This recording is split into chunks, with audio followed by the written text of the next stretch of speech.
جو ہمارے پاس کچھ ہیڈ ماسٹرز ہیں، پچھلے کئی دنوں سے انہوں نے احتجاج شروع کیا ہوا ہے۔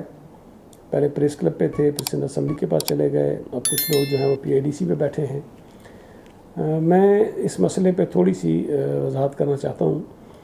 کہ ان تمام ہیڈ ماسٹرز کو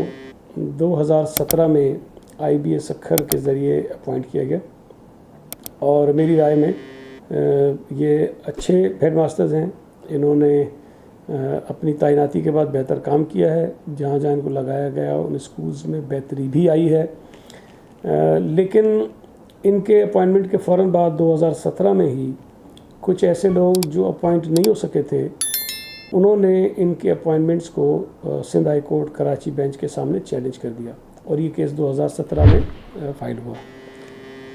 21 مئی 2018 کو Sindh high court Karachi bench نے ایک فیصلہ دیا، جس میں یہ کہا گیا کہ ان تمام بھرتی ہونے والے اساتذہ کی اسکروٹنی کی جائے اس پورے عمل کی، اور اس عمل کے دوران ایک مشہور سپریم کورٹ کا کیس ہے، ججمنٹ ہے سپریم کورٹ کی، اظہر علی خان بلوچ کیس جس کو کہتے ہیں،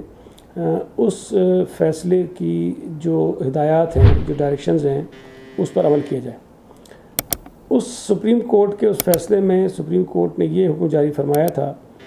کہ 17 گریڈ کی یا اس سے اوپر کی جو نوکریاں ہوتی ہیں وہ سندھ پبلک سروس کمیشن کے ذریعے ہی دی جا سکتی ہیں، اس کے بغیر نہیں دی جا سکتی۔